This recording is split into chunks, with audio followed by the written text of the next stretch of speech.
God will lead you, and that by where you mean are all.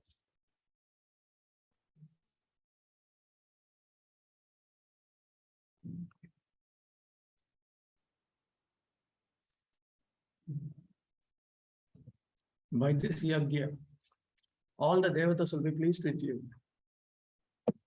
All the devatas who are my limbs will be pleased with you. When the devatas are pleased, they will show their pleasure by giving desired results to you. When this exchange takes place, you will attain real nature of the Atma, the highest benefits. You will attain spiritual realization. In other words, your material deeds will be your material requirements will be fulfilled by the demigods who are parts and parcels of my universal body. That is what Krishna is implying here. Someone should read out the purport, the important purport. The universe are empowered, administrators are initiated affairs, the supply of air, life, water, all are raised for maintaining the water resources of every living entrusted to the demigod, who are in universal assistance in different parts of the body of the supreme family God. Their pleasures and misbehavior are dependent on the performance of yajna by the human beings. Some of the yajnas are meant by a particular demigod, but even in so doing, not different worship in all yajna has achieved benefits. This stated also in the word that Krishna uses the related system of all kinds of yajna, the Tara and the person.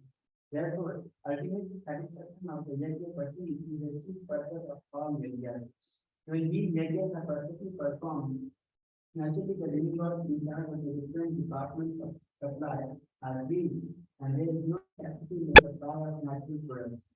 Performing the yajna has many side benefits, ultimately leading to the blessing from the pure body. The performance of yajna, all activities become purified as it is stated in the Vedas. आहार सिद्धाव सत्य सिद्धि सर्व सिद्धाव ध्रुव सिद्धि नित्यानंदे सर्व ग्रंथिना विश्वमोक्ष. By performance of yajna, one's vegetables become sanctified, and by eating sanctified foodstuff, one's very existence becomes purified.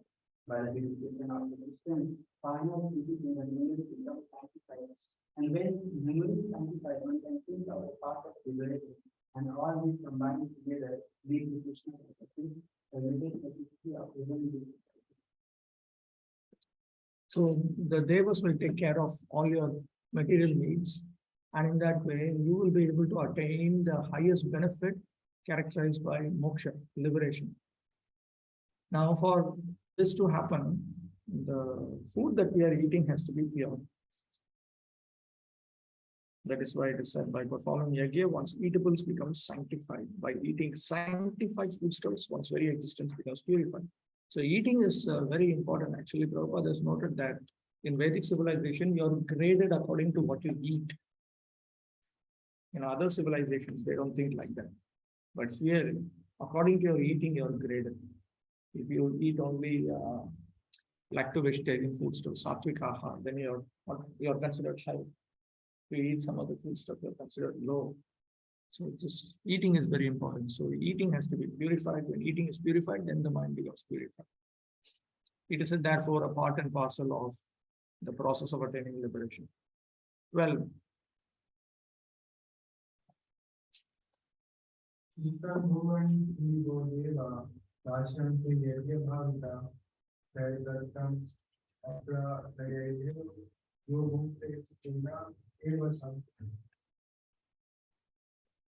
of the various necessities of life, living on, being satisfied by the performance of physical exercise, will supply all necessities to you. But he who enjoys such gifts without offering them the demigod later is certainly a thief.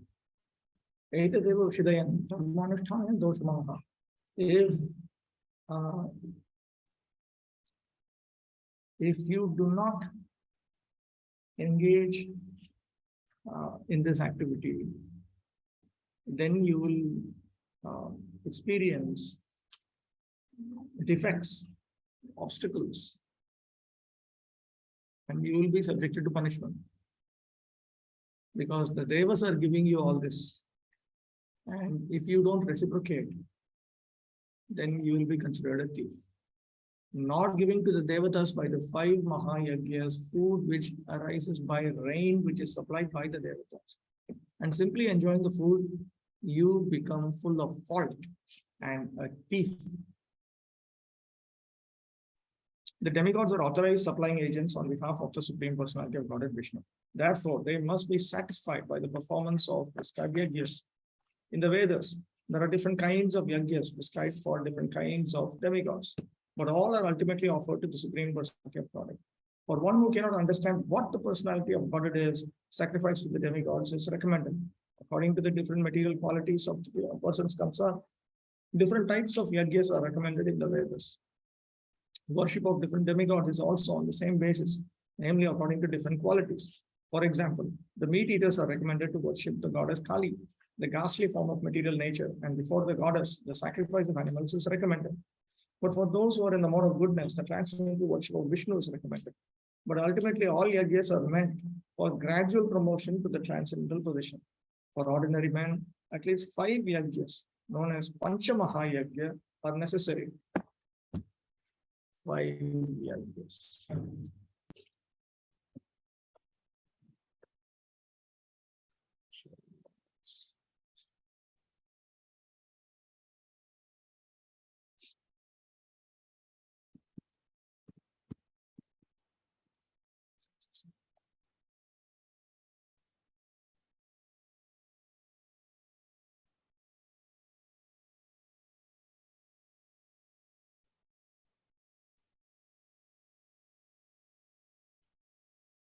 So these are the 5 types of sacrifices. This is a quote from Manu Samhita, famous quotation. Adhyapanam Brahmayagya Pitriyagya Tarpanam Homo Daivo Bhauto Nriyagyo Tichibhujanam. By performing oblations with ghee, one satisfies the demigods. By studying the Vedas, one performs Brahmayagya, which satisfies the great sages. By offering oblations of water before one's forefathers, one performs Pitri Yajna. By offering tribute, one performs Bhuta Yajna. By properly receiving guests, one performs Nri Yajna. These are the 5 yajnas that liquidate the 5 kinds of indebtedness. Indebtedness to the demigods, great sages, forefathers, living entities, and common men. Therefore, one has to perform these 5 kinds of yajnas.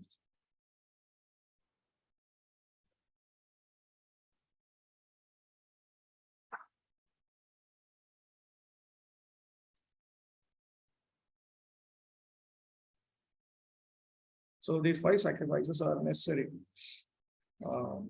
They cannot be avoided. They are part of nitya, daily duties in fact. Within karma dharma, within material duties. Every man is expected to do this. At least the higher 3 varnas are meant to do. One should know, however, that all the necessities of life that the human society requires are supplied by the demigod agents of the Lord. No one can manufacture anything. Take, for example, all the eatables of human society. These eatables include grains, fruits, vegetables, milk, sugar, etc. for persons in the mode of goodness, and also eatables for the non-vegetarians like meats, none of which can be manufactured by man. Then again, take, for example, heat, light, water, air, etc., which are also necessities of life, none of which can be manufactured by the human society. Without the Supreme Lord, there can be no profuse sunlight, moonlight, rainfall, breeze, etc., without which no one can live. Obviously, our life is dependent on supplies from the Lord. Even for our manufacturing enterprises, we require so many raw materials like metal, sulfur, mercury, manganese, and so many essentials, all of which are supplied by the agents of the Lord with the purpose that we should make proper use of them to keep ourselves fit and healthy for the purpose of self-realization, leading to the ultimate goal of life, namely liberation from the material struggle for existence. This aim of life is attained by performance of yagyas. If we forget the purpose of human life and simply take supplies from the agents of the Lord for sense gratification and become more and more entangled in material existence, which is not the purpose of creation, certainly we become thieves, and therefore we are punished by the laws of material nature. A society of thieves can never be happy because they have no aim in life. The gross materialist thieves have no ultimate goal of life. They're simply directed to sense gratification, nor do they have knowledge of how to perform yajnas. Lord Chaitanya, however, inaugurated the easiest performance of yajna, namely the Sankirtan yajna, which can be performed by anyone in the world who accepts the principles of Krishna consciousness. In other words, if we chant and sing the Hare Krishna Mahamantra without offenses, then all these five duties are dealt with. But householders are, since they're anyway engaged in material activities, they're expected to do these five types of yajnas. Okay. Text 13. The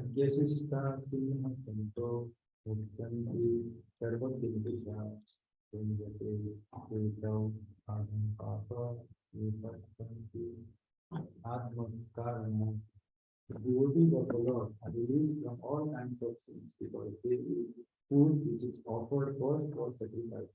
Others who prepare food for personal sense enjoyment regularly eat and receive. The devotees of the Supreme Lord, or the persons who are in Krishna consciousness, are called santas. Sant, santaha, sadhu, same meaning. And they are always in love with the Lord as it is described in the Brahma Samhita. Premanjana Churita Bhakti Vilocharayana Santa Sadaiva Hridayeshu Vilopayanti Santaha. The santas, being always in a compact of love with the Supreme Personality of Godhead Govinda, the giver of all pleasures, or Mukunda, the giver of liberation, or Krishna, the all-attractive person, cannot accept anything without first offering it to the Supreme Person. See, Santaha comes here in the Gita text itself. Vigishishta Ashina Santaha. Saintly devotees. Therefore, such devotees always perform yajnas in different modes of devotional service, such as Shravanam, Kirtanam, Smaranam, Archanam, etc. And these performances of yajnas keep them always aloof from all kinds of contamination of sinful association in the material world. Others who prepare food for self or sense gratification are not only thieves, but also the eaters of all kinds of sins. How can a person be happy if he is both a thief and sinful? It is not possible. Therefore, in order for people to become happy in all respects, they must be taught to perform the easy process of Sankirtan Yajna in full Krishna consciousness. Otherwise, there can be no peace or happiness in the world. So one basic idea is you don't need to do research and development to start discovering how to exploit the earthly resources or natural resources in order to improve the condition of human life. Human life is well taken care of by the agents of the Supreme Personality of Godhead, Lord Krishna. So we do what we are meant to do, they will do what they are meant to do. You can say we are like workers and they are like officers. So we do our part, they do their part. We are well taken care of. Whereas in today's world, they think that no, there are not any gods, there's no God, there's no demigod, there's no nothing. And human society has to discover its own destiny. We have all these resources. So therefore, progress through technological advancement. And finally, now they're so depressed because of climate change and other things. Previously, at least they used to say that it is doubtful whether technological advancement is causing environmental damage. Now they are almost here. Almost more than 90% of the scientists have agreed in the first world countries. Things are very dangerous, very, very dangerous. Some countries can go underwater. It continues like this in another 55 years or 60 years. All glories to scientific advancement. Totally unauthorized. Completely unauthorized. Therefore, if you look at ancient civilizations, they had other means by which people can be kept peaceful and happy. Some other ways by which people can be kept happy. This dream that Europe has been having since 1200s, 1300s, that we should look into nature and utilize its resources to improve the human condition. It has been a colossal failure over the centuries. We have created more for it. There are environmentalists who are pointing out that human society was much more peaceful and happy 500 years back. They were more conscious of each other, and therefore they were interdependent. In a particular area like a village or a town, at least in a village, all the necessities are produced within that community. And you personally know, you know the one who makes chocolate, you know the one who makes cloth. So you deal with them. But in today's world, commodities are produced in a country like China, and you don't have no idea who these people are. You have no idea who they are. And you don't see any connection between some wars happening between countries and the products that are being sold and being moved here and there. It's a very personal, crazy situation. There's a whole book, number of books by environmental scientists who point out that it's a very dangerous civilization that we are living in. Most of our commodities that we are earning, they're also highly artificial. And we have been brainwashed into this kind of a life and almost imprisoned in this kind of a life. Even if you want to get out of it, it's very difficult. Very, very difficult. That is also another reason why Prabhupada focused on these basic necessities. Basic necessities. What do you actually require? You require some food. You require some clothing. You require some housing material. So why can't you organize your own communities and produce these things and just live within them? There is a minority Christian community, the Amish in America. They've been living like this from 1700s. They don't use, of course, there are different branches within them. And the old order Amish, the original Amish, not that Sampradaya, the original ones, they don't even use electricity. They immediately say this is all part of Satan's civilization. We are part of God's civilization. God's civilization is described in the Bible. You are not supposed to do all this technological advancement. It is unauthorized. God has for everything will put the Bible. Matthew 12.3, Revelation, letters will quote. And they've been living in them. They've been living peacefully from 1700s. And they have increased. Their population has increased. This is right inside America. America, the mother of technological advancement. Right there, they've been living. Pennsylvania, they're there. We are such family. We are also trying to work on within ISKCON also. In Mayapur, it will be nice if we had that kind of arrangement. At least, first of all, we should live without internet. That is a great advancement. We can keep internet only for Parvapaka, not for Svapaka. I generally say if you have a live-in relationship with internet, your spiritual life is gone. Don't live with it. Live with the basic form. Internet, you keep it in some other place. Gopi Brahman used to say that. Internet, you keep it some other place. Should be at least 10 minutes away from that place. Go there, you do all your whatever service you want to do, or maybe some real service you can. Everything you do, and then you come back. Don't live with that, because that is like living next to an open window and you're just seeing all the craziness that's going on in today's world. That's only for them. So this time that we start thinking along these lines and make sure we have non-distracting infrastructure. This is an infrastructure which Krishna himself has provided, and it doesn't disturb you. It doesn't distract you away from whether you want to attain the result of karma or jnana or yoga or bhakti. It doesn't distract you. Whereas if you go with the modern world, it completely distracts you. That entire civilization of life. Modern civilization is very described in great detail in Bhagavad Gita. 16th chapter is very. The demoniac civilization, that is the modern civilization. Text 14. Pavati Bhutani, Vajjana Amasamara, Vijjan Bhavati Pariyama, Yajjam Karma Samo, all human bodies, such as in the food grains, which are product from rains, Grains are produced by performance of Vidvan, sacrifice, and Vidvan is born of prescribed duties.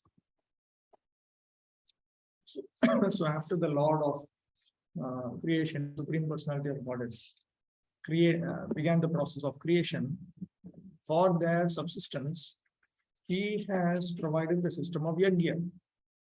And a person who is obedient to the Supreme Personality of Godhead must certainly accept it. Yes. This is noted in text 14 and 15. Srila Baladev Bhushan, a great commentator on the Bhagavad Gita, writes as follows: Ye Indra Jangat Tayavastitam Yagyam Sarveshwaram Vishnam Abhyarchya Tat Sheshamashnanti Tena Tad Dehayatram Sampadayanti Te Santaham Sarveshwarasya Yagya Purushasya Bhaktaha Sarvakhil Vishaihi Anadikala Vridhaihi Atmanubhava Pratibandhataihi Nikilai Papai Vimuchyante. This is actually a part of the previous comment. The Supreme Lord, who is known as the Yagya Purusha, the personal beneficiary of all sacrifices, is the master of all the demigods who serve him as the different limbs of the bodies of the whole. Demigods like Indra, Chandra, and Varuna are appointed officers who manage material affairs, and the Vedas direct sacrifices to satisfy these demigods so that they may be pleased to supply air, light, water sufficiently to produce food grains. When Lord Krishna is worshipped, the demigods who are different limbs of the Lord are also automatically worshipped. Therefore, there is no separate need to worship the demigods. For this reason, the devotees of the Lord who are in Krishna consciousness offer food to Krishna and then eat, a process which nourishes the body spiritually.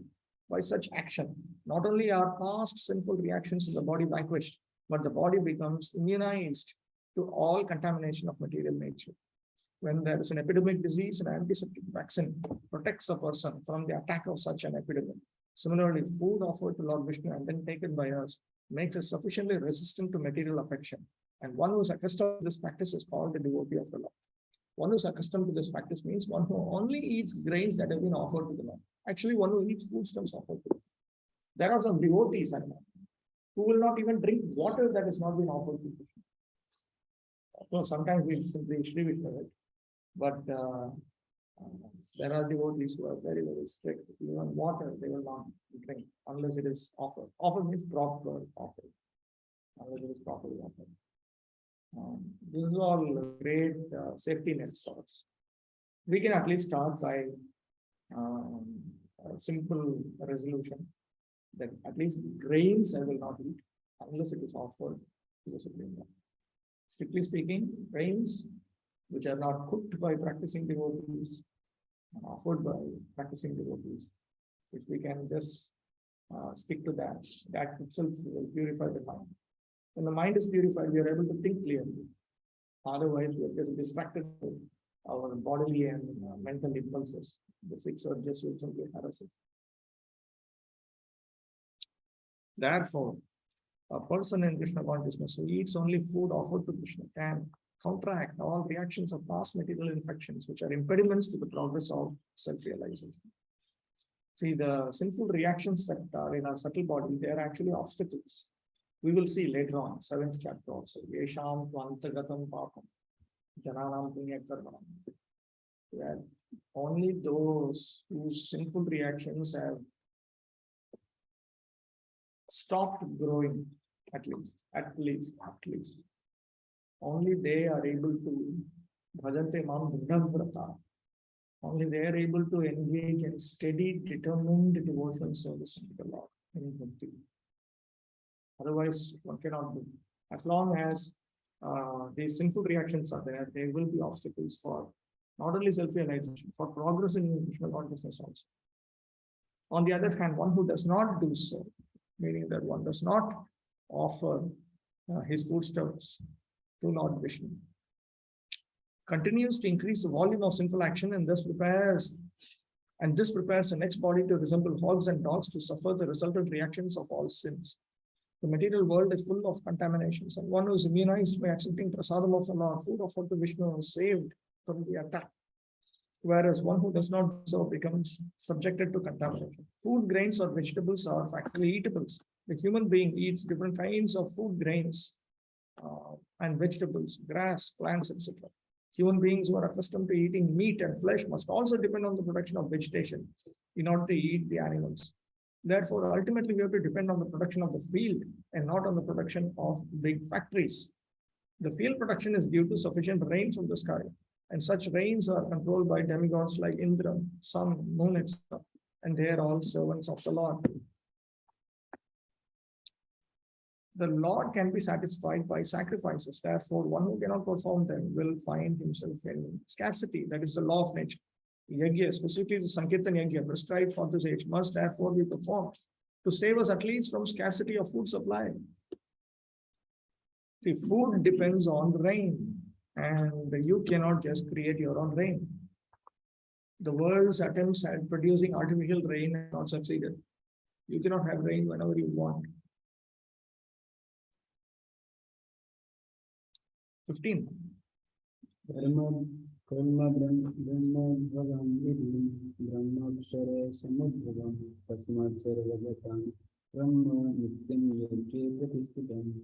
Regulated activities are prescribed in the Vedas, and the Vedas are directly manifested from the Supreme Personality of Godhead.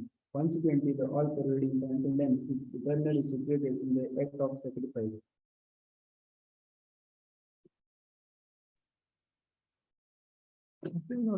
All creatures arise from food. Food arises from rain. Rain arises from yajna. Yajna arises from karmas.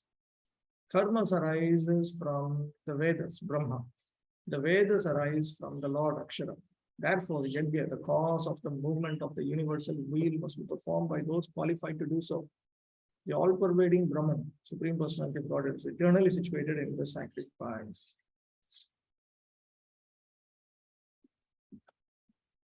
Yagyartha karma, or the necessity of work for the satisfaction of Krishna only, is more expressively stated in this verse. If we have to work for the satisfaction of the Yajna Purusha Vishnu, then we must find out the direction of work in Brahman or the transcendental Vedas. The Vedas are therefore codes of working directions. Okay, the idea is this. Yajna refers to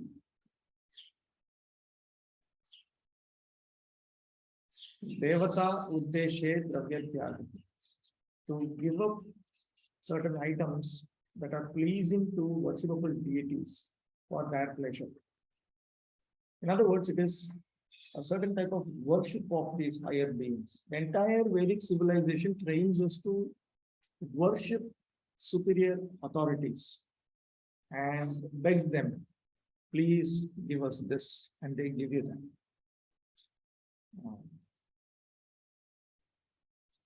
Tushti sadhana, vara prarthana. You will engage in that activity which will satisfy that authority. And then you beg, you pray, my Lord, please fulfill this. So now that is inculcated in so many different ways. For those who are completely in the mode of goodness, only worship of Lord Vishnu. For those who are not in that, worship of Lord Vishnu with worship of the demigods.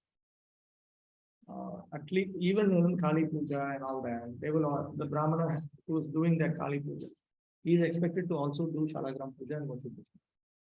Without Vishnu worship, the Vaishnava worship or Vaishnavi worship, it is not there all Vaishnavas and Vaishnavi. It will have no meaning. It will have no effect. So it's either worship of Lord Vishnu alone.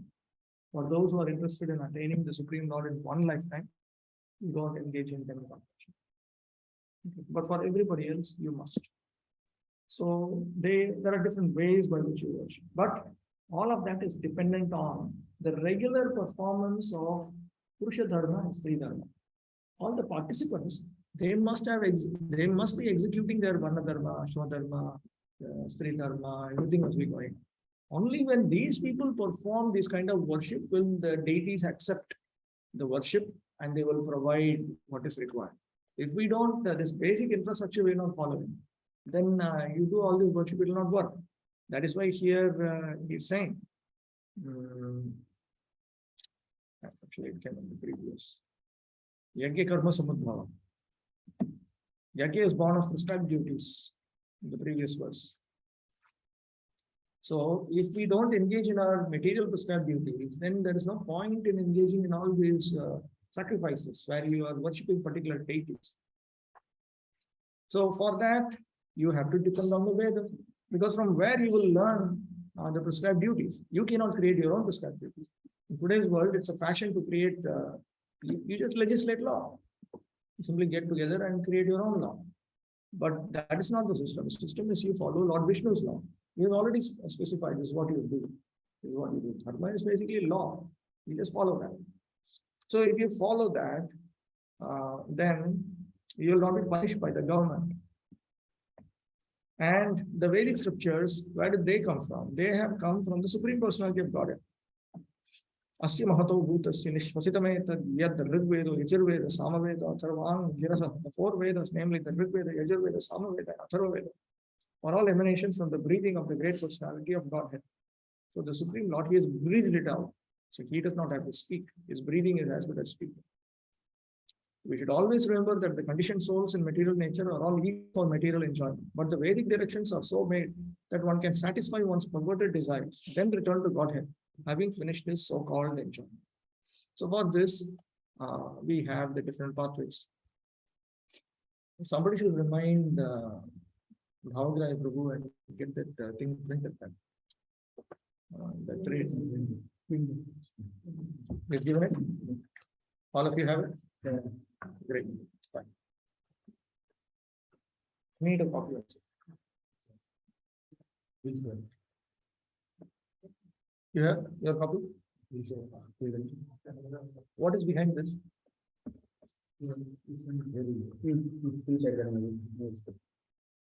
Yeah, so here you notice that for everything, for executing karma duties or jnana duties or bhakti duties, everywhere we are dependent on the various scriptures. Because karma dharma, jnana dharma, bhakti dharma, everything you can only learn from the scriptures. So the moment you go out of the scriptural boundaries, you're finished. You're stuck. And most of the various scriptures are presenting karma dharma only. Even in Bhagavad Gita, we see 6 chapters Krishna is giving for the first rank. Because he knows the vast majority, this is what they can do. They cannot go beyond this. You want material happiness while making spiritual progress, that's what happens. So Krishna has got some basic infrastructural supply for them. Here is an arrangement for you. It is a chance for the conditioned souls to attain liberation. Therefore, the conditioned souls must try to follow the process of yajna by becoming Krishna conscious. Even those who have not followed the Vedic injunctions may adopt the principles of Krishna consciousness, and that will take the place of performance of Vedic yajnas or karmas. In the demoniac civilization, most of the happiness is tamasic. It is not based on reality. Fantasy. You see, the enormous amount of time people spend in dealing with unreality.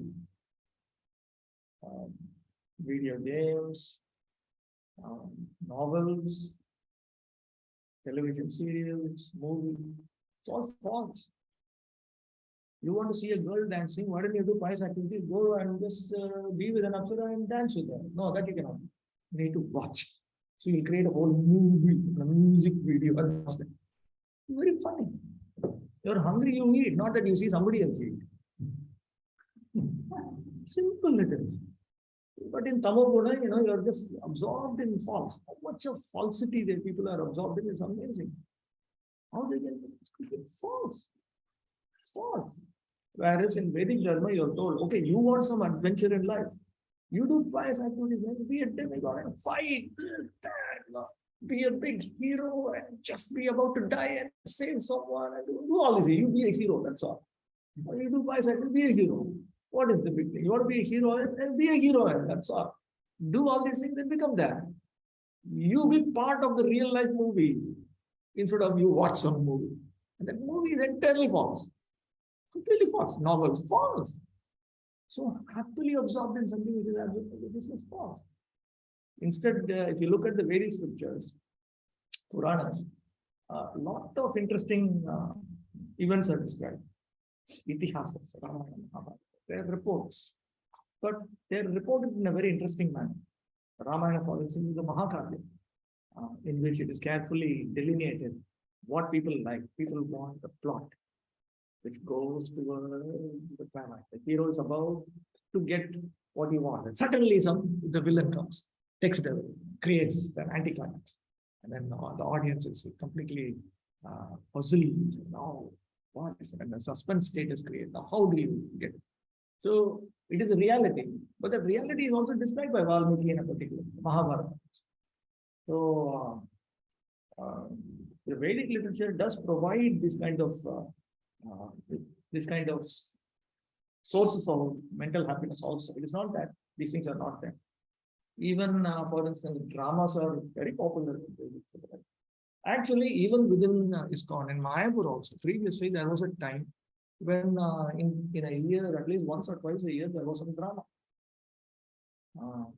In Chaitanya Mahaprabhu's pastimes also, we noticed that when he was a US, that were dramas. So these things are all there, but everything directs you towards reality, not towards unreality. That is something to know. 17. No, sorry, 16. Evam pravartitam chakram nanuvatayati vayah adhanindriyaramo mogham partha sajevati. My dear Arjuna, one who does not follow in human life the cycle of sacrifice thus established by the Vedas certainly leads a life full of steam. Living only for the satisfaction of the senses, such a person lives in a way. If you do not engage in sacrifice, then you will attain certain defects which are set out in this verse. Can someone read Bhakti Vinod Thakur, text 16?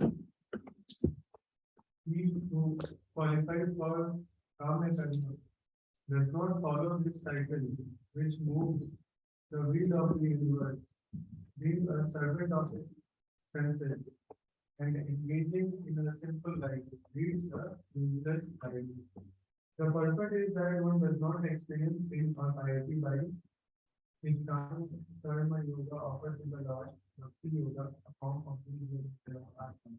Since this path is described in the scripture as the excellent path for attaining Vidvan Bhakti, the person who takes shelter of this path simply becomes purified in his heart, destroying all contamination.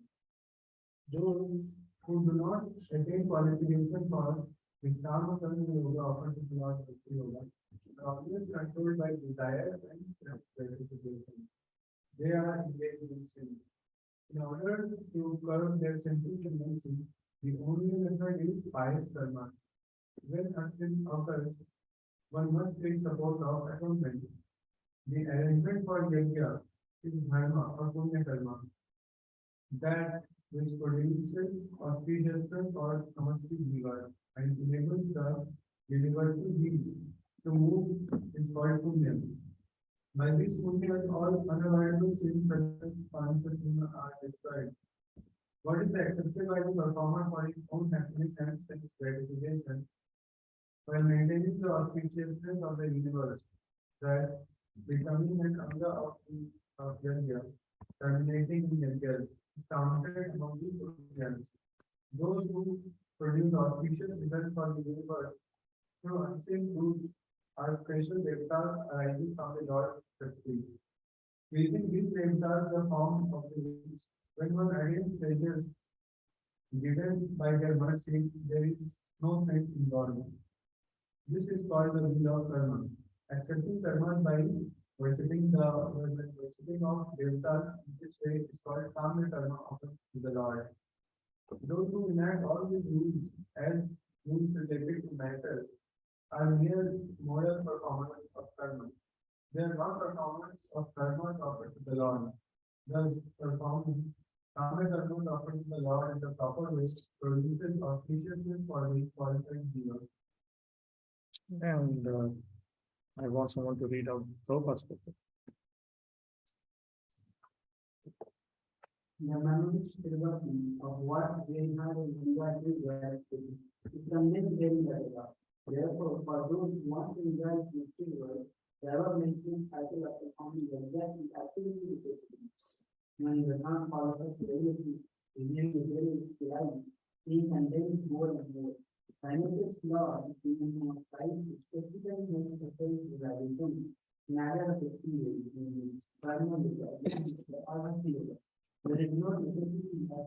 following the performance of the prescribed measures for sponsoring who are otherwise infected. But those who are engaged in gratification require verification by the above mentioned cycle of measure performances. There are different kinds of them. Those who are not Christian conscious are suddenly engaged in sensory conception. Therefore, they lead to execute transfer related to some plan in such a way that content conscious person will satisfy their desire without becoming reminded in the reaction of the gratificatory work. The propensity of the No. No. The prosperity of the world depends not on our own effort, but on the background and abilities or directly carried out by the universe. Therefore, the areas are directly aimed at a particular universe contained in the desire. Indirectly, it is the practice of Krishna consciousness, because when one masters the performance of prayer, one is sealed to become Krishna conscious. But if the performing prayer one does not become Krishna conscious, such principles are counted as only moral code. One should not therefore need to progress only to the point of moral code, but to transcend them to attain Krishna.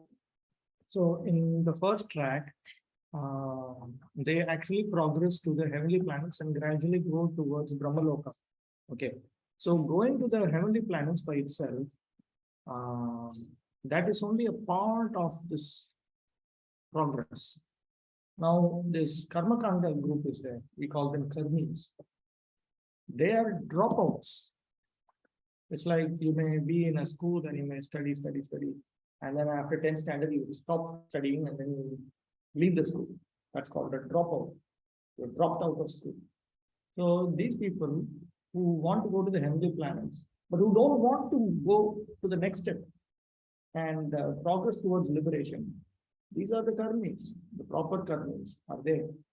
The sinful people are there, actually vikarmis. They are not even karmis.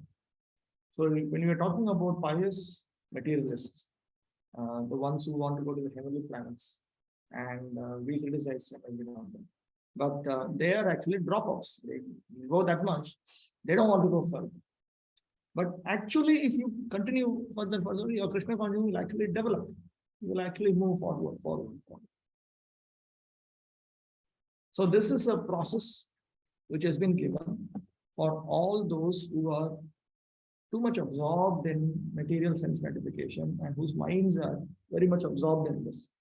Unless one is a full-fledged transcendentalist, one is supposed to go through this. Now you will find Lord Krishna speaking that.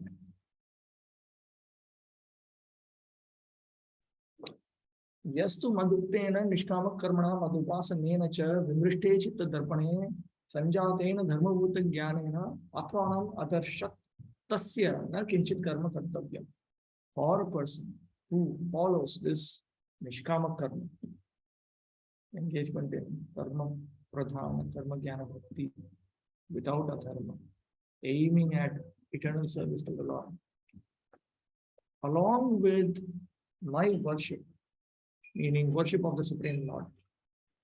When the mirror of the heart has become pure, then through one's consciousness, one is able to perceive oneself. One is able to perceive that he is not this body. He is able to actually see himself.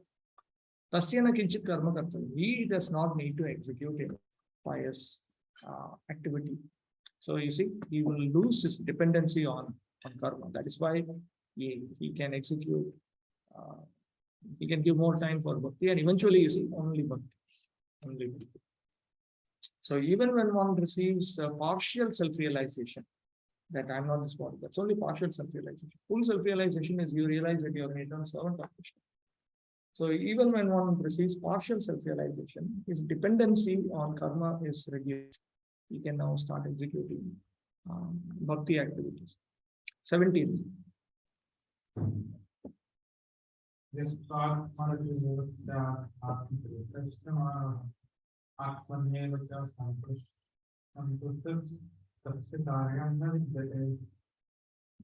one who takes pleasure in the self, who is given life is one of self-realization, and who is satisfied in the self only, fully created, for him there is no duty. all jivas existing in this type of wheel of karma are obligated to perform karmas necessarily. But those who are able to distinguish between Atma and non-Atma and become absorbed in things related to the Atma, become satisfied in the Atma and things related to the Atma. They do not perform karmas as obligatory. Performing karmas merely for supporting the body, they seek peace in the form of release from the wheel of karma. Though doing all actions, they do not perform nitya, naimittika, and kami karmas. Thus, their actions are not called karmas. The actions being differently situated are called jnana and even bhakti. Like for instance, when one starts focusing on attaining liberation from material existence, then most of his time will go in the jnana activities. He will execute karma activities and bhakti activities, but a little bit time. Why is he executing karma activity? Because he has to maintain his body. But why he has to execute karma duty? Why can't he just do anything? No, because he may execute adharma, and adharma will prevent you from attaining the result of karma or jnana or bhakti. So he, by necessity, he will have to do a little bit of his varna duty, ashrama duty if he's a man. If he's a woman, will have to do at least some time has to go in that, because other time will go in jnana activity or bhakti activity. Okay. So that person, his engagement in karma is considered to be just an assistant, just infrastructure. Just like as we progress in, say, track 2 or in track 3. Okay. There is, while progressing, you see there is still some dependence on karma. But that is considered to be an assistant for bhakti. Just like we get up, we brush our teeth. Why we are doing these things? In order to do both things. So that conception will come, that you are executing your material duty in order to do your spiritual duty. So when it is like that, then that karma is considered to be Gauranga Bhakti. Similarly, when that karma is executed in order to engage in jnana activity to attain liberation from material existence, that karma is called Gauranga Jnana. So it assumes a different flavor. It becomes a helper.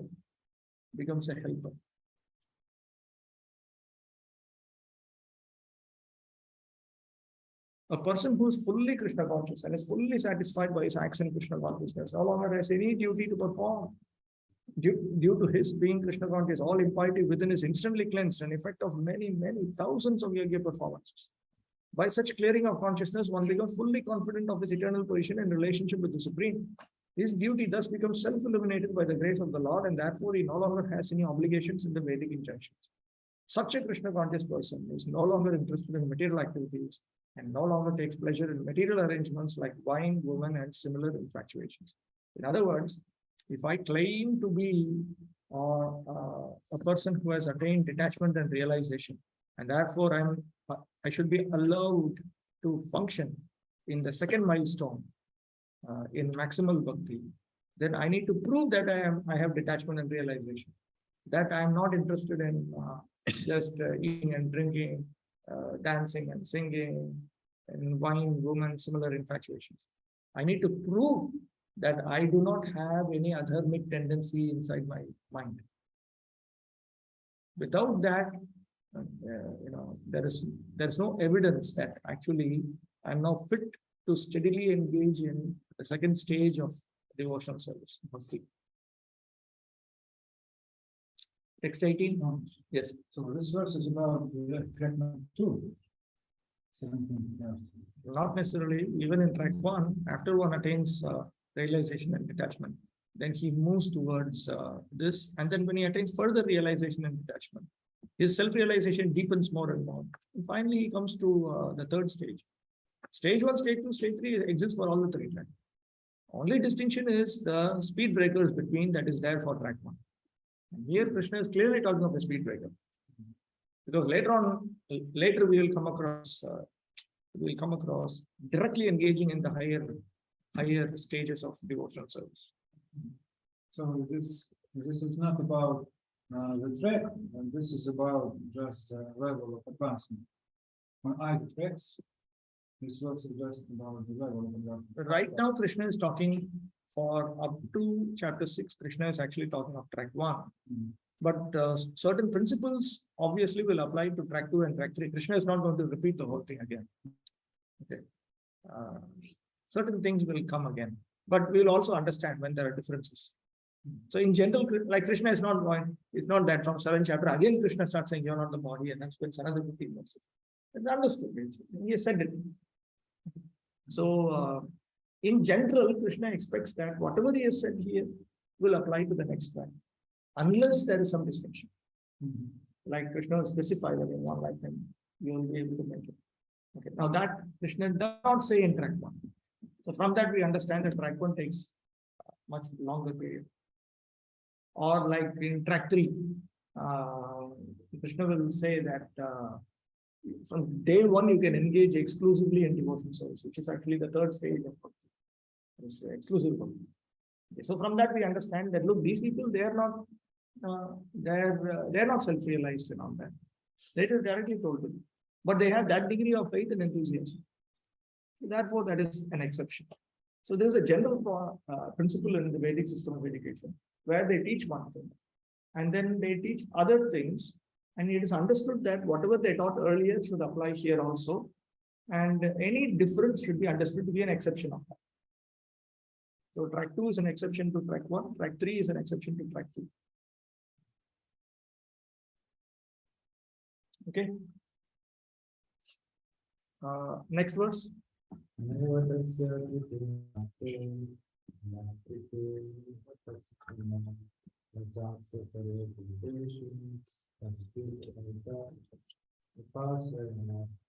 self-realized man has no purpose to fulfill in the discharge of his discharge duty, nor he has any reason not to perform such work, nor he has any need to depend on any other divinity.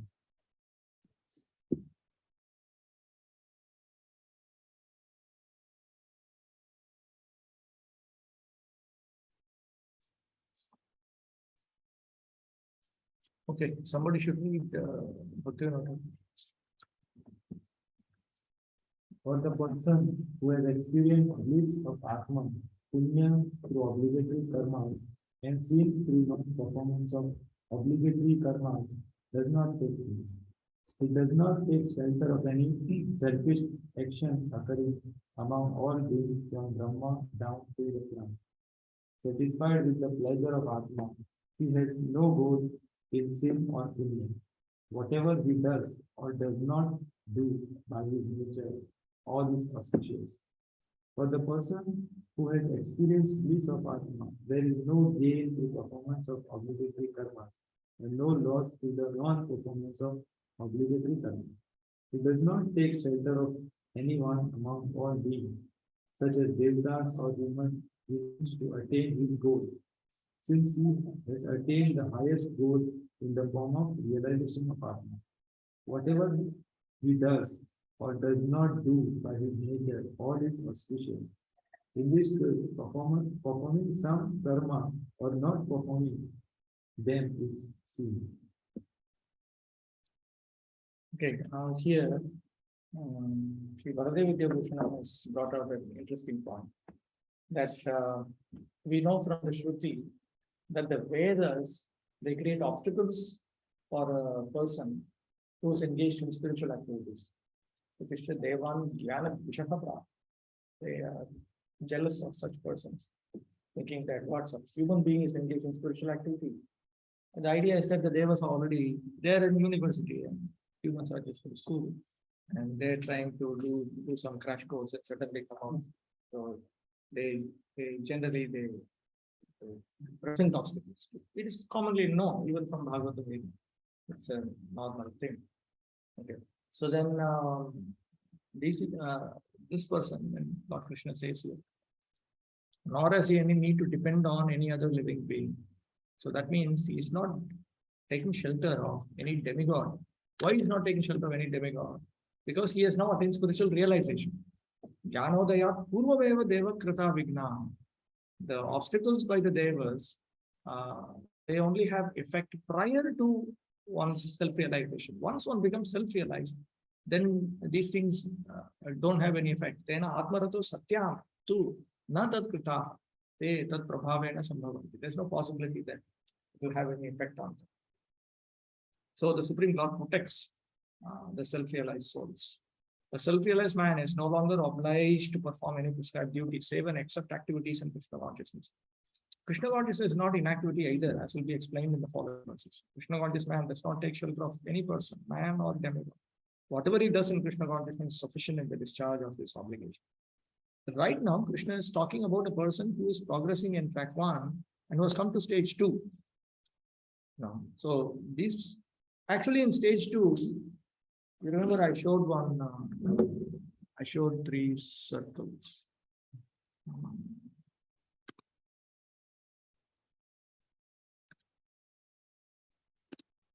Yeah, I had showed this now.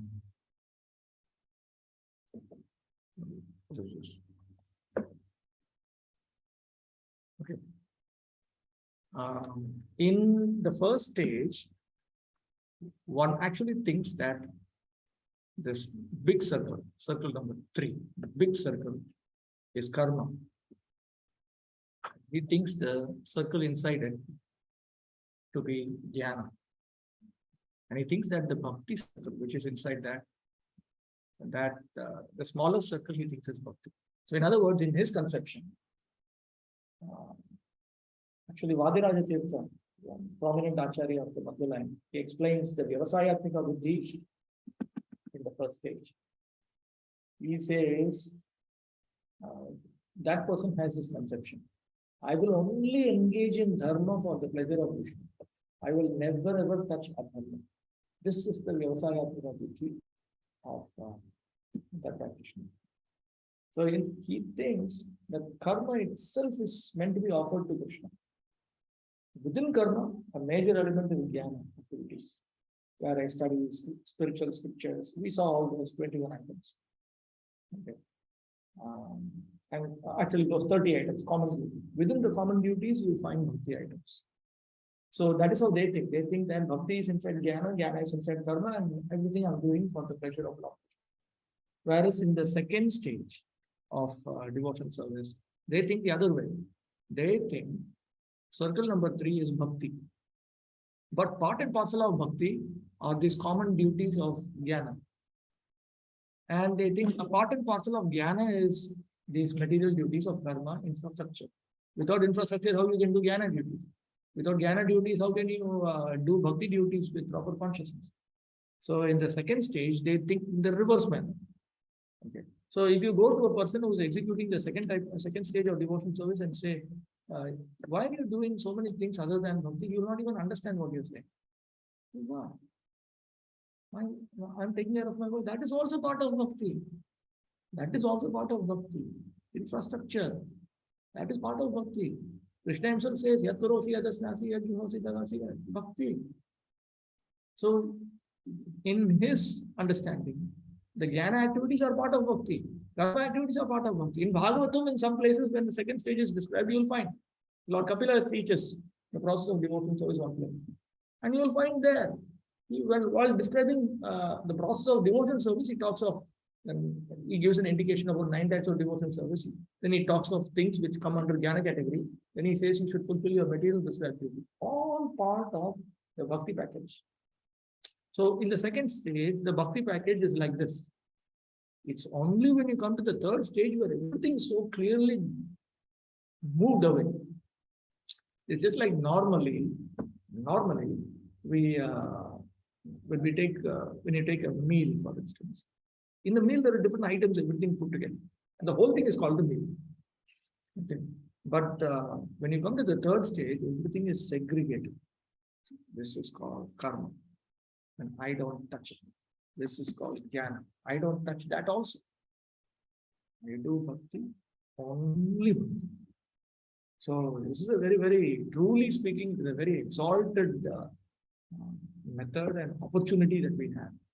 So those of us who have the opportunity to engage in the third stage of bhakti, we should stick to it. And just follow it very carefully, very, very carefully, with all the restrictions that have been provided. Yes, sir. Stage number 3 means trick number 3, or stage number 3 means. No, stage number 3 is this. Kevala Bhakti. Kevala Bhakti.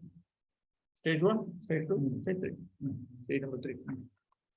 See, the stages are same for any track. It's not that, but when you talk to them, no, they will say, yes, yes, yes, we will do also Kevala Bhakti. When we are qualified for it in Brahmaloka. Qualified. Now what you will do? You will be trying to do all these things and you are thinking of some. You don't even have a plan to enjoy next life. You have a plan to enjoy it now. So immature. It's just like some university student who passes stool in the classes. When you feel like passing stool, you go to the toilet. These things should have been dealt with even before you went to school. Your mommy, daddy should have taught you all these things, basic toilet training, and that thing all you're doing in university, unfit. So that is how they think. Still, do everything properly. Chant Krishna's name with full attention, respect. What you're doing, what you people are doing, because they're correct also. So what see the same stage, third stage, achieved through track 1, it is natural for them. But the same thing achieved through the third track is given to us as a set of rules. Chant attentively. Don't think about anything material to enjoy in this life or next life. We are given the same thing in terms of vidhi nishedha. Do this, don't do. But that is swabhavika, natural for one who is going through in track 1. Track 2 also. Okay. But then you may think that whether isn't track 3 artificial? No, if you carefully execute it is a very airtight system. To execute it very, very carefully, then the effect is produced almost instantaneously. Very carefully. Carefully you do it, you have result. Now, if you don't do it carefully, the result will not come. Like Prabhupada said, cooking means having a food stuff in a pot and you place it on fire and it cooks. But if you have a fire here and you have the pot up there in the roof, then it will not cook. So there's a process behind everything. There's a process behind it. Like Prabhupada also says, if you eat food stuff, your hunger will go away. But if after eating, your hunger is increasing, then you are not eating food stuff, you are eating some nonsense. Some nonsense you are eating. How by eating your hunger can increase? So how by chanting Hare Krishna you can develop desire for woman, how you can have a desire for any lower stage of bhakti also. That means you are not executing devotional service. You are doing some mixing. Even Bhaktisiddhanta Saraswati Thakur was asked. We noticed that some of your people, it looks like they are not making any much spiritual progress. Then he said, yes, when you have forbidden desires, or when you are secretly engaged in forbidden activities, or even openly engaged in forbidden activities, then you don't make any spiritual progress.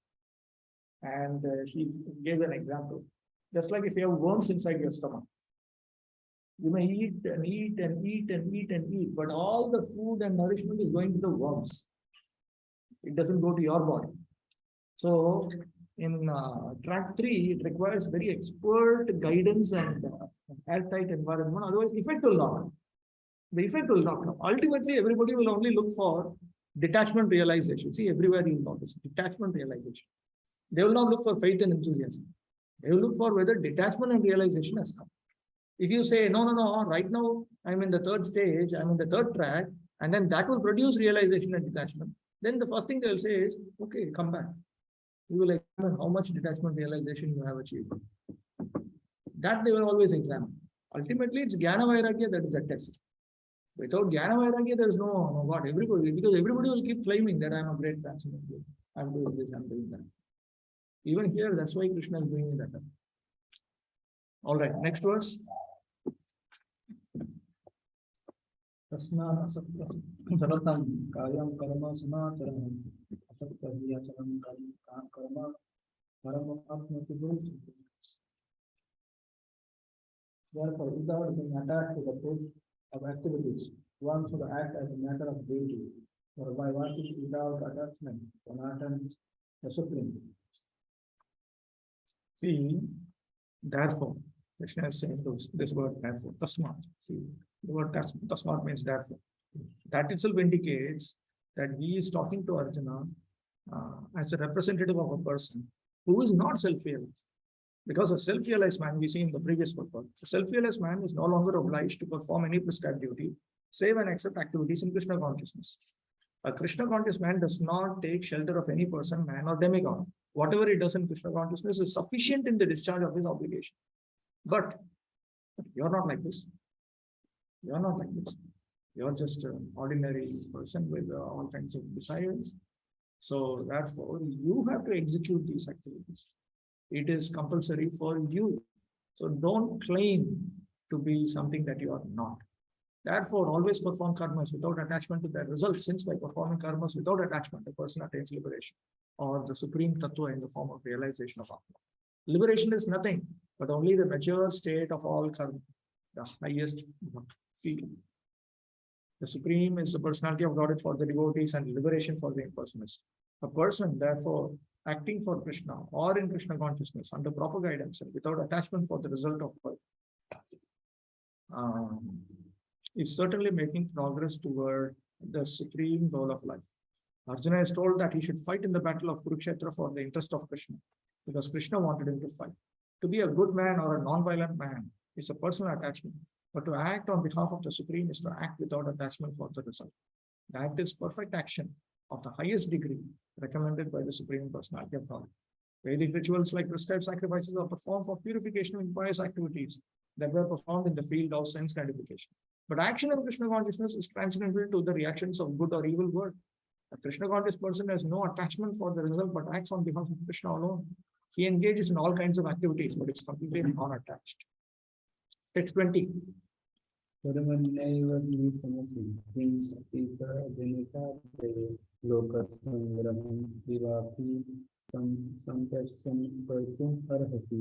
Kings such as Janaka attain perfection solely by performance of prescribed duties.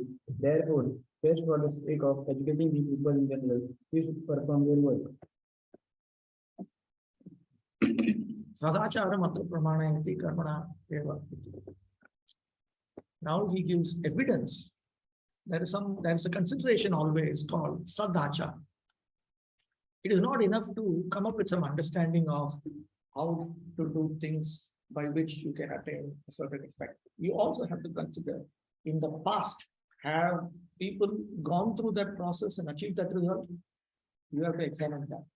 Do you have a precedent for it? Precedent means P-R-E-C-E-D-E-N-T. Do you have a precedent for it? Has this ever happened in the past? Or is it some new experiment you want me to do?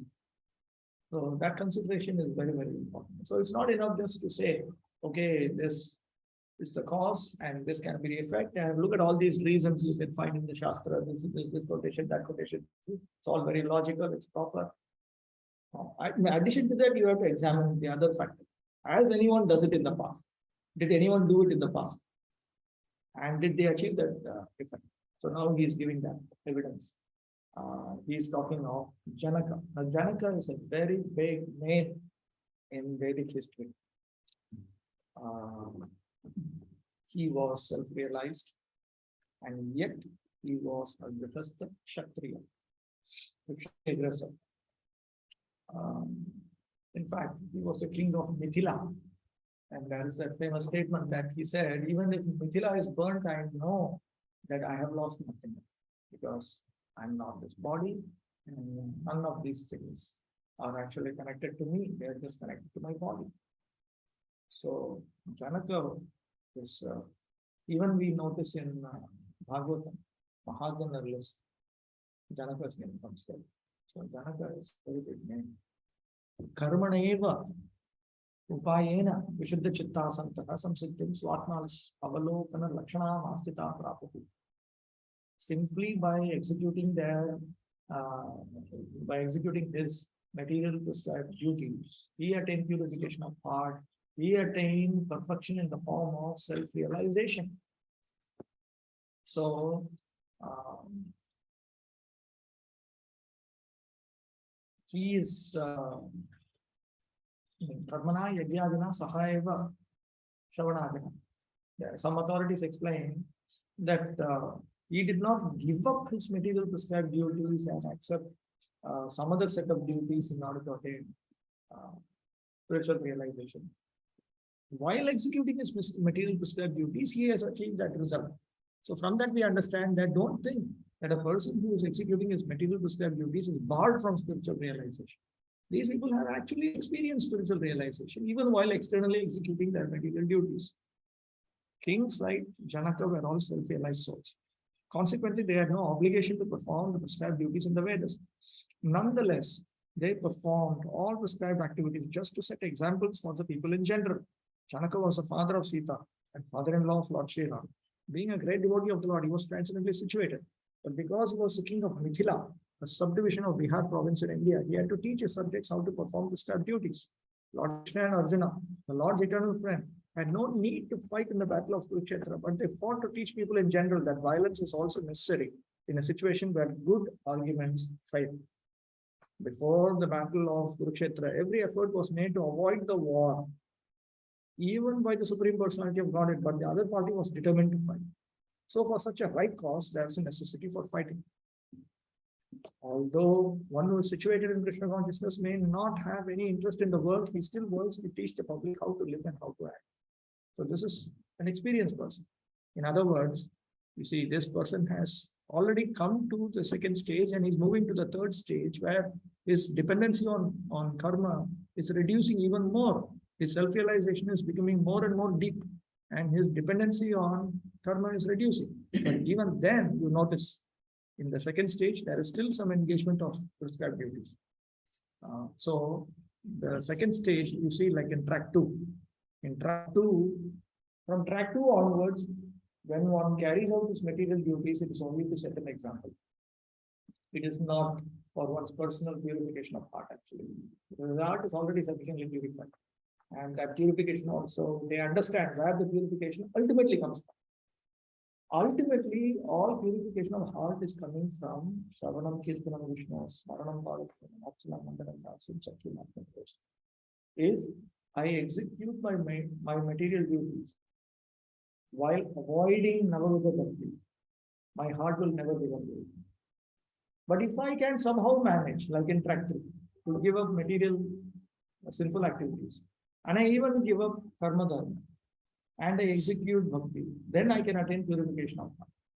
So purification of heart ultimately then is coming from what? A plus B gives purification of heart. A alone gives purification of heart. That means what? Purification of heart is coming from A only. It's not coming from B. Okay. So they recognize that. When they recognize it, then they think, oh, why I did all these things. But I was so mixed up, I had to do it. But actually, it is not required. So that realization they get, but that realization comes later on. Realization is an important fact. It is theoretical knowledge is not given much importance. The theoretical knowledge anybody can gather. You read some books, talk and learn, and you understand philosophy, and you understand. But realization is something else. Realization will manifest in the form of detachment. So detachment and realization go together. Experienced persons in Krishna consciousness can act in such a way that others will follow, and this is explained in the following verse. Text 21.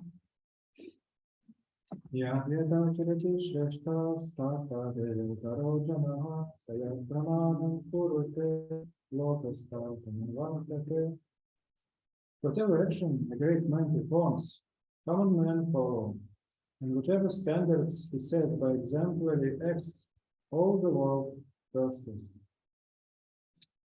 Nano Swanishtasya Atma Avalokane Karma Anushthanam Na Asti iti Uttam. So far, until text 19, Lord Krishna pointed out that the Swanishtha, he is not obligated to carry out his karma duties because he is in the status of self-realization. Now, but actually from the second line of text 20, Lord Krishna is considering the Parinishthita, Mama Parinishthita Avalokita Swaparatmana. I am not only self-realized, I am even developing God realization. Why are you telling me to engage in these material duties? No, you have to do it for others' benefit. It is very important. It's for others' benefit. Others need it. The world needs to execute their material pious duties. Because you need to gather these people, you need to protect these people. That result is a very important result. And the method is, because if you do not execute these activities, nobody will consider this to be an authority.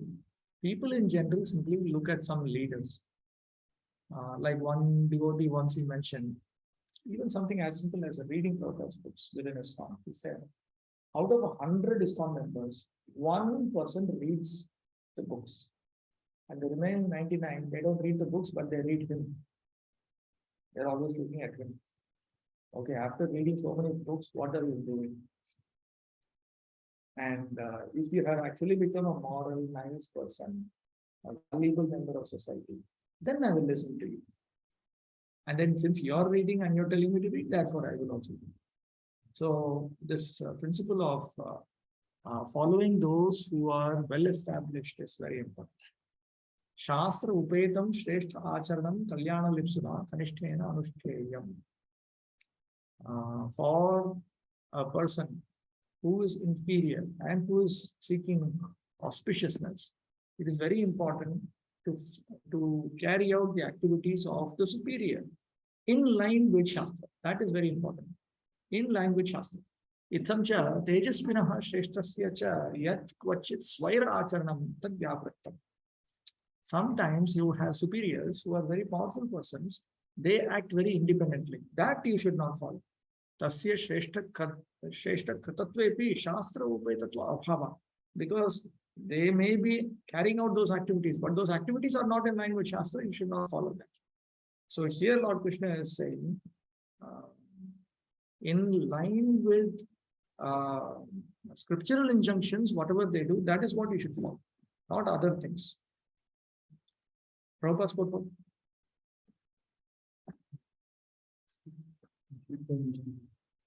In general, always require a leader who can teach the public by practical behavior. A leader cannot teach the public to stop smoking, keeping himself smoke. Lord Chaitanya said that the teacher should behave properly before he begins teaching. One who teaches in that way is called Acharya or the ideal teacher. Therefore, a teacher must follow the principles of Shastra to teach the common man. The teacher cannot manufacture against the principles of the scripture. The religious scriptures like Manu Samhita and similar others are considered the standard rules to be followed by society. Thus, the leader's teaching should be based on the principles of such standard Shastra. One who desires to improve himself must follow the standard rules as they are practiced by the teacher.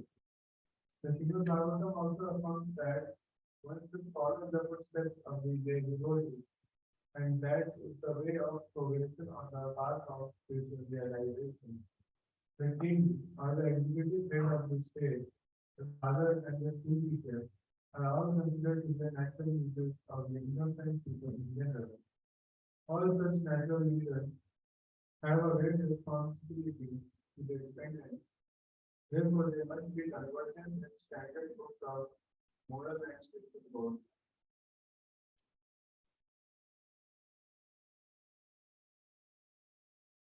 So this is considered extremely significant in Vedic civilization. That those who are fixed up, they need to think, feel, will, act in a manner that is beneficial. Because people ultimately do what you do, they don't do what you say. That is a very simple principle. Even about ISKCON, Prabhupada is stating, if our leaders are not ideal Vaishnavas, then we say ISKCON will become a fool's paradise. So, any of us, when we are put in a position of leadership, whether we like it or not, we should immediately start thinking how to become ideal. Because even if you can't do good to others, we should not do bad to others. It's a very, very important. But our activities have to be in line with Shastra. There is Shastra, then there are the perfect, there are those from the past who have attained perfection by following Shastra. Then there is the present consideration of the people around us, the leaders, those who are more advanced than us. First of all, you look at Shastra. Secondly, you look at how previously they followed Shastra and attained perfection. Thirdly, you look at these people. And then you have a plan. This is how it is. Not that you ignore Shastra and you ignore the standard pathway. There's a standard pathway. Everybody follows the same standard pathway. Like for instance, Bhaktivinoda Thakur says, Nama Shreya Bhakti. You increase your chanting. You avoid sinful activities, offenses. You carry out your material duties. You execute other items which are favorable for Bhakti, like these 21 duties. Now, they are all Bhakti Anukul Jnana. They are items of Jnana which are favorable for Bhakti. You accept it. You carry out other Bhakti Angas also, other items of Bhakti also. And you increase your chanting. You chant attentively. Sit down. Close your eyes. In fact, even close your ears if possible. At least be in some noiseless environment. You focus. Increase your chanting. And that has provided, even in the past, people have attained the Prema Bhakti, Sadhana Siddhi, within one lifetime. So you also follow the same pathway, he's saying. So it is a standard pathway, not some new, creative, new, innovative, new pathway. Same standard pathway. So that is a proven track. People have done it, they follow. Then you can look for superiors who are also following, who are ideal in character. The common people, you may argue the common people don't have this level of discrimination, intelligence and all. But some amount of basic common sense is required. So we have to train our people to understand that first you have to consider Shastra. Next, the predecessors who have attained perfection. That is how you will notice even in Chaitanya Mahaprabhu's pastimes, amongst in his own pastimes and with the lives of his associates. Even though they are already perfect, you will see in their pattern, like Raghunath Das. He begins as a grihastha, and then he progresses. Even though he's coming from the spiritual world, he does not have to do that. But Lord Chaitanya Mahaprabhu demonstrates it. See, this is the pathway. See Rupa Goswami. When he renounces, he gives up 50% of his income. Standard pathway. Standard. Don't try to do new things, innovative things. And all because Guru Maharaj said it. My other friends have said it. Everybody is like this. So even people who meditate during meditation now, 50% one should give his earnings in the 40 or 10. Correct. This is applied to a real life solar for all. Standard. We'll study it. We'll come to that. One of the primary duties of grihastha is to fund 50%. It's uncompromising about it. If Prabhupada has to come back now, first thing he will catch all the congregation. 50% of your income, you give it to my temples. 50% you give. 50% you give. If you cannot give 50%, first of all, you should feel bad. Feel bad. Krishna consciousness is not about feeling good, it's about feeling bad. Learn to feel bad. Cry. Chaitanya Mahaprabhu teaches you how to cry, no? Shastri means all crying only. Cry. I cannot give 50%, cry first. Don't be happy and in a party spirit. Right. You give to somebody whom you trust. Okay, you don't believe local temple president, you give to your guru. You give to some sannyasi. Somebody that you can. That money should leave your bank account. Move. Go. 50% is too much. Start with 25%. 25% is too much. 12.5%. Christians give 10% to the church. Tithing. At least Christians standard, 10%. You earn 50,000 rupees a month, 10%. And you should feel bad because it's only 10%. It's not Rupa Goswami standard. It's some Christian standard. Then increase it. After 5 years, increase it to 20%. Then increase it to 30%, 40%, 50%. And don't be proud that you're doing 50%. It's ordinary. It's just ordinary. Anyway, that Prabhupada actually greatly blessed modern people with this instruction. Because 4 principles. This is Lord Chaitanya Mahaprabhu's mission. If you actually, basically, we are telling you, you should become a financial partner. Because without money, without land, labor, capital, organization, it is very difficult to achieve anything in the external world. So by giving money, when Prabhupada was interested, he would also give. He himself gave for the Gaudiya mission. They would go and preach in Bombay. So one of his brothers would speak philosophy to the potential donor. Another person would come and help in another way. And Prabhupada also would preach. So this is important. Finance is important. You cannot deny it. Just that if you are on the receiving side, make sure that money is used 100% for Krishna. Not that we use it 90% for buying wives a good saree and then 10% we give it for Krishna. That thing all we do. Then they will not give you. They will give to somebody else whom they trust. Generally, the tendency is to give to sannyasis or those who are renounced, person that they have tested and they have confirmed that this money giving to him means it is going to Ravana. So, but it is very, very important. It's one of the duties. We will see in 16th chapter, Lord Krishna will give an outline about the different 4 varnas, 4 ashramas, their primary duties. And for Grihasthas, there are a few things. One of that is dana. And Prabhupada, you will see, immediately he seizes the opportunity and explains 50% of earnings, income. The principle by itself is correct. But, and even to take that money of those people, that is also correct only. But just that actually we should give it to Krishna. If we don't give it to Krishna, we are right in between, and it's like an ant in the middle of a burning wood. You know, this side also problem, that side also. If I receive money representing Prabhupada's mission, and I don't fully utilize it in Krishna's service, then Krishna will beat me this side, and this side is public will beat me. So what is this? I didn't give you, I gave it to God. Who are you? No, why we are not bothered about you? You are just a donation box. That's all. why now your donation box wants to absorb the money? This is the problem. So we should also be careful. We cannot take Krishna's property. That money is given to Krishna, it's fine. The principle is okay. The principle is not. The principle by itself is not wrong. Okay. Are we in text 22?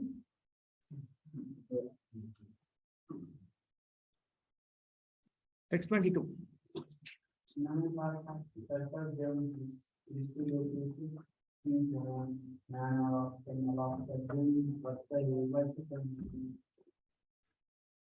Translation.